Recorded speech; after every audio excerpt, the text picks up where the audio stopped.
Guys, you are watching multitasking channel. तो आज का चैप्टर है nutrition in animals, chapter 2 7th class. तो न्यूट्रिशन की पहले हम डेफिनेशन देख लेते हैं क्या होगी न्यूट्रिशन, हम किसे कह रहे हैं। चैप्टर को समझने के लिए ज़रूरी है कि चैप्टर का जो नाम है उसको थोड़ा समझ लेते हैं। न्यूट्रिशन, तो न्यूट्रिशन हमें कहाँ से मिल रहा है? न्यूट्रिशन हमें प्रोवाइड हो रहा है फूड से हो रहा है। अब इसमें क्या क्या चीज़ें इंक्लूड हो सकती है? वेजिटेबल्स हो सकते हैं और फ्रूट्स हो सकते हैं, इनसे हमें न्यूट्रिशन मिल रहा है। अब ये क्या कर रहा है, जो भी हम फूड खा रहे हैं उससे हमें क्या मिल रही है? एनर्जी मिल रही है। और वही एनर्जी हमें किस में हेल्प करती है? वर्क करने में, वर्क यानी कि काम करने में। ठीक है, फॉर एग्जाम्पल अगर मैं समझाऊं तुम्हें कि जब भी हम फास्ट रखते हैं यानी कि उपवास रखते हैं तो हमारी बॉडी बहुत वीक फील करती है क्योंकि हमें न्यूट्रिशन नहीं मिल पाता उस टाइम पे। तो बॉडी को न्यूट्रिशन चाहिए होता है वर्क करने के लिए। ठीक है, तो अब हम इस चैप्टर में ये देखेंगे न्यूट्रिशन इन एनिमल्स, क्या क्या न्यूट्रिशन है उसमें, जो किसके थ्रू हमें न्यूट्रिशन मिल रहा है। ठीक है, तो अब हम नेक्स्ट देख लेते हैं न्यूट्रिशन के लिए। देखो, animals nutrition includes nutrients requirements होती है, mode of intake of food यानी कि जब भी हम खाना इनटेक करते हैं, हम फूड लेते हैं हम। ठीक है, and its utilization in the body, और जब भी हम जो भी खाना खाते हैं हमारी बॉडी में वो खाना यूटिलाइज होता है। ठीक है, यूज़ कर लेती है हमारी बॉडी उस खाने को। अब कुछ चीज़ें होती है जैसे कि कार्बोहाइड्रेट की अगर मैं बात करूँ, कार्बोहाइड्रेट, ठीक है, ये जो हमारा कार्बोहाइड्रेट्स होते हैं इसमें हम राइस ले सकते हैं और भी बहुत सारी चीज़ें होती है। ये हमारी बॉडी में नॉर्मली डाइजेस्टेड नहीं हो पाता है अगर मैं खाऊं इसको डायरेक्टली, कार्बोहाइड्रेट लूँ यानी कि। तो जो भी हमारे कार्बोहाइड्रेट्स होते हैं ना, कार्बोहाइड्रेट्स, ठीक है, मैं सी से डिनोट कर रही हूँ यहाँ पे, वो क्या होते हैं? कॉम्प्लेक्स होते हैं। क्या होते हैं? कॉम्प्लेक्स सब्सटेंस है, कॉम्प्लेक्स सब्सटेंस। ठीक है, अब ये डायरेक्टली हमारी बॉडी इसको डाइजेस्ट नहीं कर सकते, तो ये क्या करेगी हमारी बॉडी? इसको सिंपलर में बनाएगी, सिंपलर सब्सटेंस में बनाएगी। अब ये क्या है ये समझ लेते हैं। फॉर एग्जाम्पल जैसे कि मैंने आपको एक धागा दिया, ये गुच्छा है एक धागे का, ठीक है, और ये मैंने सिंपल एक धागा दिया। अब मैंने बोला आपको कि इन दोनों धागों में से कौन सा ऐसा धागा होगा जिसमें सुई में आप डालो धागा और इजीली डल जाए। तो ये तो होगा ही नहीं, तो ये इजीली डल जाएगा क्योंकि सीधा है। जो चीज़ थोड़ी मुश्किल हो उसको हम बोलेंगे कॉम्प्लेक्स। ठीक है, ये क्या होगा? हमारा कॉम्प्लेक्स सब्सटेंस होगा। ये क्या हो जाएगा? हमारा सिंपलर सब्सटेंस होगा। तो ऐसे ही हमारी बॉडी क्या करती है? कार्बोहाइड्रेट को डाइजेस्ट करने के लिए क्या करेगी? वो broken down into simpler substance, यानी कि ये क्या है? हमारा कॉम्प्लेक्स सब्सटेंस हो गया। इसको छोटे छोटे में तोड़ लेगी। वो कैसे तोड़ेगी? जैसे हम खाना खा रहे हैं अपने, तो हम पूरी रोटी तो नहीं ले लेते एक बार मुंह में, हम उसको पहले तो हम मुंह में लेंगे, फिर छोटे छोटे उसके बोलस हो जाएंगे, हमारे पेट में जाएंगे वो, उसके बाद उससे भी उसके क्या हो जाएंगे? छोटे छोटे पार्टिकल्स बन जाते हैं हमारे फूड के। ठीक है, अभी डाइजेशन क्या है? डाइजेशन हम किस चीज़ को बोल रहे हैं? यानी कि break down of complex components, यानी कि कॉम्प्लेक्स जो कंपोनेंट है उसका टूटना, किसमें? सिंपलर सब्सटेंसेस में। इसी को क्या कहते हैं हम बच्चों? डाइजेशन बोलते हैं। ठीक है, अब इसके थ्रू हम एक चीज़ देख लेते हैं कि डिफरेंट वेज हम देख लेते हैं। ठीक है, different ways of taking food. देखिए, सभी का अलग अलग तरीका होता है खाना लेने का। जैसे अगर मैं बात करूं बीज की, बीज हो गई या फिर हमिंग बर्ड हो गई। ठीक है, हमिंग बर्ड, तो ये अपना जो फूड है कहाँ से ले रही है? ये क्या करती है? सक द नेक्टर यानी कि सक कर लेती हैं द नेक्टर, यानी कि जो रस होता है फ्लावर में, जो प्लांट के अंदर, उसको ये सक कर लेंगे। ठीक है, दूसरा अगर मैं बात करूं एक छोटे बच्चे की, मैं बात करूं, वो पैदा होती ही रोटी तो खानी नहीं सीखेगा, वो माँ का दूध पीता है। ठीक है, तो उसके लिए वो क्या हो गया? उसका वे हो गया टेकिंग फूड, यानी कि उसका वो तरीका हो गया।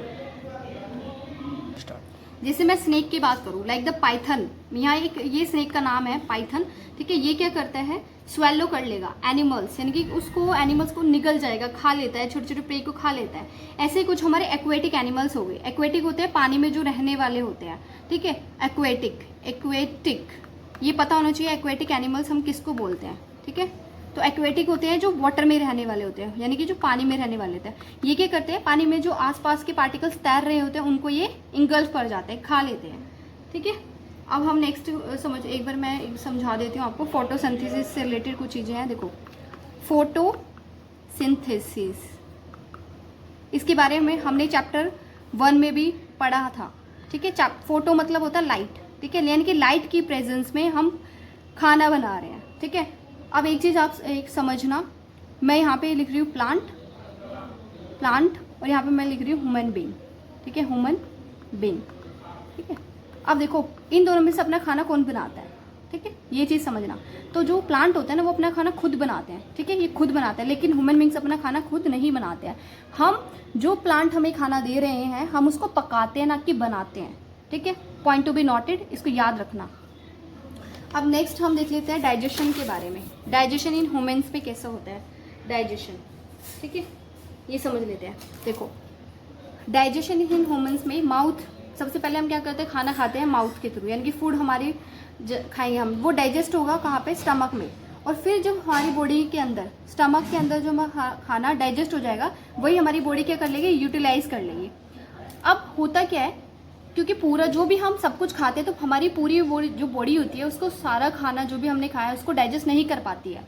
वो क्या करेगी, कुछ खाने को डाइजेस्ट कर लेगी और जो भी नहीं कर पाएगी उसको बाहर निकाल देगी थ्रू एनस। ठीक है, जो कि अनयूज्ड पार्ट होता है हमारा फूड का, अनयूज्ड पार्ट। इसके लिए मैं आपको एक एग्जांपल दे सकती हूँ। जैसे कि गन्ने का जूस हम पीने जाते हैं तो वो जो गन्ना होता है ना उसका वो मशीन में डालते हैं, जितना उसके अंदर से रस निकल सकता है उसको ले लेते हैं। ठीक है, निकाल लेते हैं और उसको दे देते हैं, जो भी कोई लेने आता है, गन्ने का जूस पीने आता है उसे दे देते हैं। ऐसे हमारी बॉडी क्या करती है, जो जूस है उसको समझे आप कि वो न्यूट्रिशन है, वो हमारी बॉडी क्या कर रही है, इनटेक कर रही है, ले रही है। और जो भी बच गया, जो अनवांटेड जो चीज़ बच गई, जो यूजफुल नहीं है हमारे लिए, वो क्या होती है, बाहर निकल जाती है। जैसे कि हम जो बचा हुआ हमारा गन्ना होता है, जब उसमें से जो जूस है जितना निकल सकता है वो निकल जाता है, उसके बाद वो उसको फेंक दिया जाता है। ठीक है, ऐसे हमारी बॉडी में भी होता है। Have you ever wonder what happens to the food inside the body. कभी आपने सोचा है कि अगर जो भी हम खाना खाते हैं हमारी बॉडी में जाने के बाद किस किस पाथ से वो गुजरता है, कैसे क्या होता है। तो देखो, the food passes through a continuous canal, यानी कि एक के बाद एक रास्ता आता जाता है हमारा फूड जहाँ से ट्रैवल करता है। ठीक है, अब ये कहाँ से होता है, ये स्टार्ट होता है बक्कल कैविटी से, इसका जो थ्रू है वो स्टार्ट होगा। मैं कुछ नेमिंग दिखा देती हूँ यहाँ पे। ये देखो इसकी ये क्या है, हमारा ये कौन सा पोर्शन है, बक्कल कैविटी।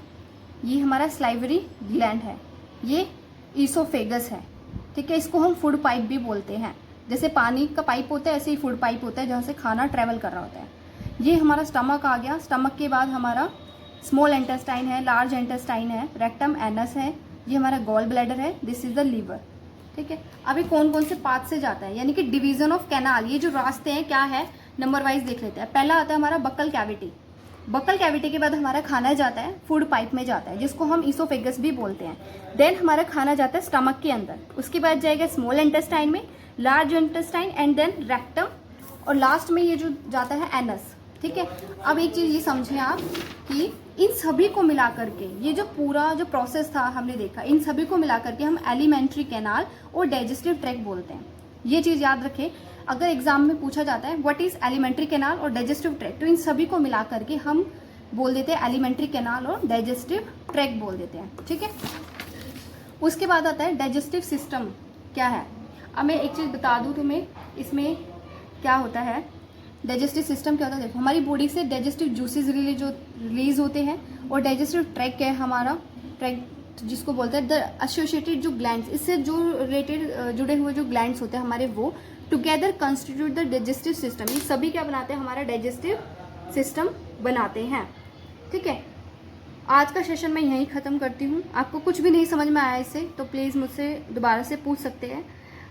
अब मिलते हैं हम नेक्स्ट वीडियो में। अगर आपको लगता है कि सेशन यूज़फुल रहा समझने में तो प्लीज़ लाइक करें, कमेंट करें एंड शेयर करें। अगर कुछ भी नहीं समझ में आया तो please feel free to ask.